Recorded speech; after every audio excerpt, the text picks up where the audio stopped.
Oke, assalamualaikum warahmatullahi wabarakatuh. Selamat datang kembali saudaraku di channel Acarik Bonsai.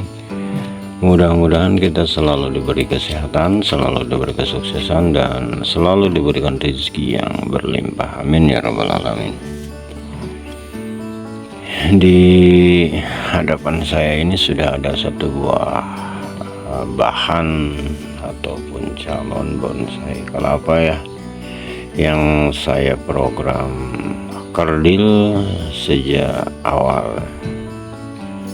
Jadi dari mulai tumbuh tunas, saya langsung memprogram si daunnya ini agar berukuran kerdil. Saya menggunakan teknik sayat mawar ya untuk melakukan pengerdilan daun, untuk memprogram daun agar ukuran daun kerdil. Jadi ada di video saya sebelumnya ya, banyak ya untuk sayat mawar itu seperti apa ya. Itu jadi silahkan saja kalau memang yang baru memulai ataupun yang belum tahu bagaimana itu sayat mawar, silahkan saja di scroll, dicari-cari di video saya sebelumnya. Jadi sayat mawar itu ketika si tunas kelapa ini baru tumbuh, kita itu menyayat-nyayat bagian kelopak yang menutupi tunas, yang menutupi si calon daun itu ya, agar tunas yang ada di dalam kelopak yang membungkusnya itu mekar ya, dan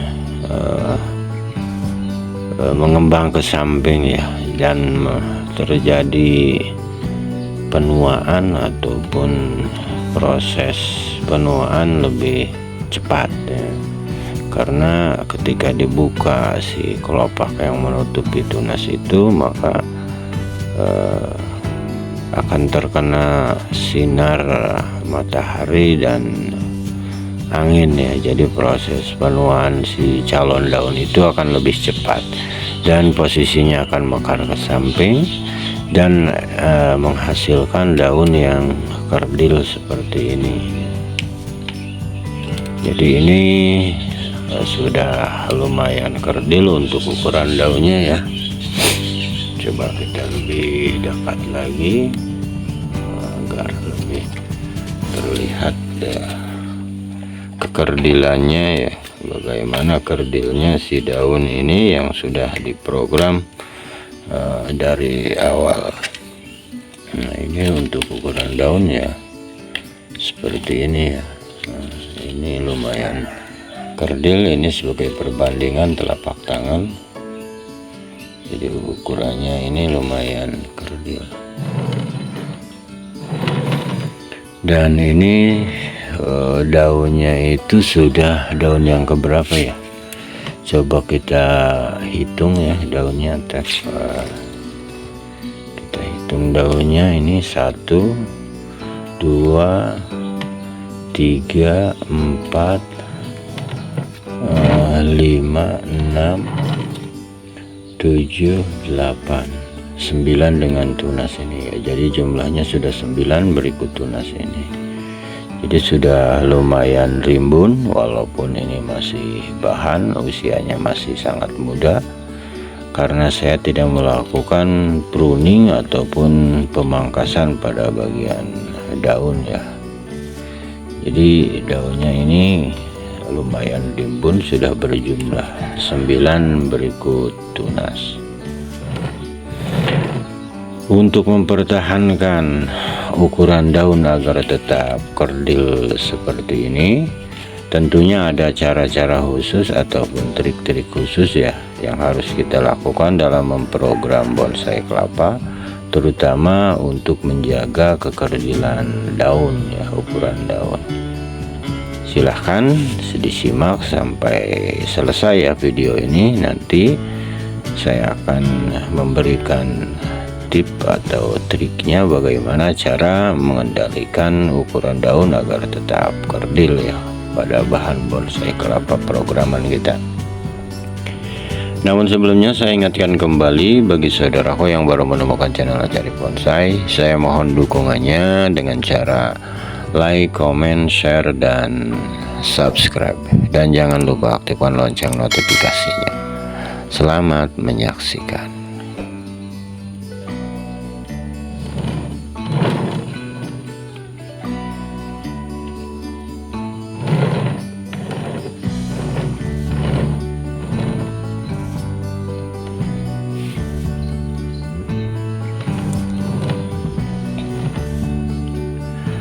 Oke, kita lanjut videonya ya, proses perawatan pada bahan bonsai kelapa ini.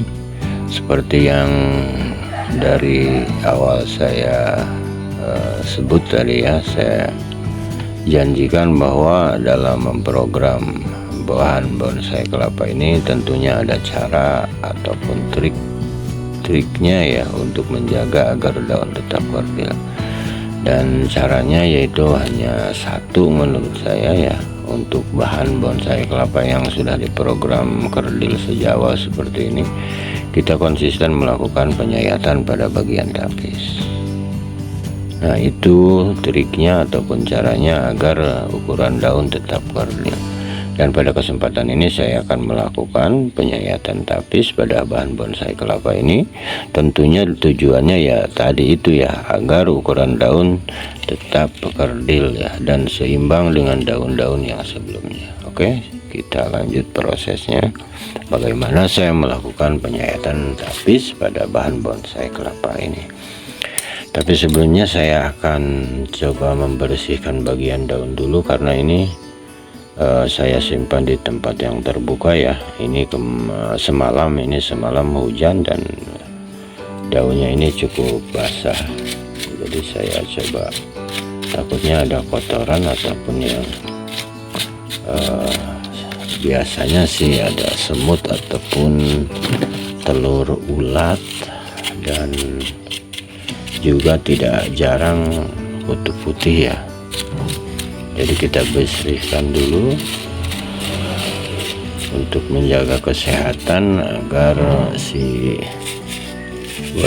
bahan bonsai kelapa ini kita tetap sehat. Nah, ini seperti ini dilihat ya, ada bercak kuning seperti ini. Ini kutu putih ya, bekas serangan kutu putih, dan alhamdulillahnya ini segera ketahuan ya. Jadi saya langsung membasmi dan tidak menyebar ya ke daun yang lainnya. Makanya kita harus benar-benar teliti, konsisten, dan sering-sering melakukan pengecekan ya pada bahan bonsai kelapa. Oke, selanjutnya saya akan melakukan penyayatan pada bagian tapis ini.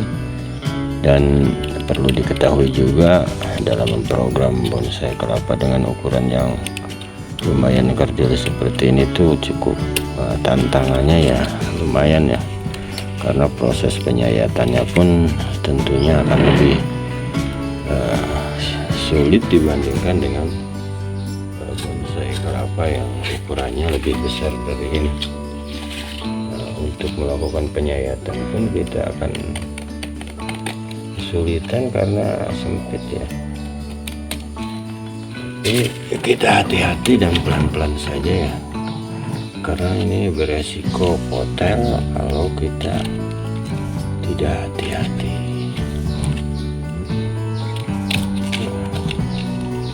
Pelan-pelan, jangan sampai tunas yang masih muda ini potel ya, karena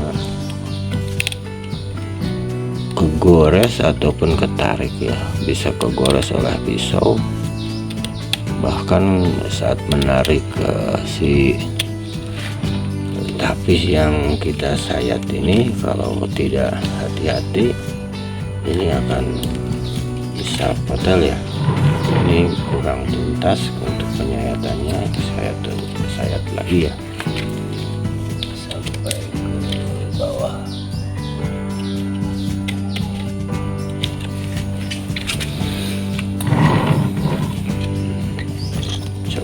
tarik tapisnya, apakah sudah bisa atau harus kita sayat lagi. Nah, ini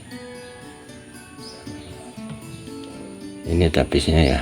Nah, saya melakukan penyayatan tapis itu ekstrim sampai ke pangkal seperti ini ya, sampai ke pangkal seperti ini. Bisa dilihat bagian bawah ya, bagian pangkal tunas ini masih berwarna putih. Ini sangat rawan ya, kalau di tempat yang terbuka ada air menggenang di bagian pangkal tunas ini bisa terjadi pembusukan ya pada bagian pangkal tunas, ataupun bisa juga kena serangan semut ya, karena ini rasanya manis. Jadi ini usahakan kering ya. Dan juga resiko lainnya ini bisa terjadi potel ya, kalau ada sentuhan ataupun senggolan ya, ini bisa potel. Jadi kita harus hati-hati ya dalam melakukan perawatan dan penyimpanan tentunya. Jadi seperti saya ulangi lagi, untuk menjaga ukuran daun agar tetap kerdil pada bahan bonsai kelapa ini ya, jadi triknya hanya satu, saya melakukan penyayatan tapis konsisten dan tepat waktu.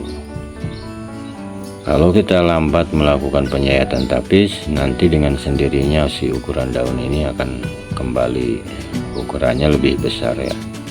Jadi resikonya kita harus memprogram ulang ya pada bahan bonsai kelapa ini.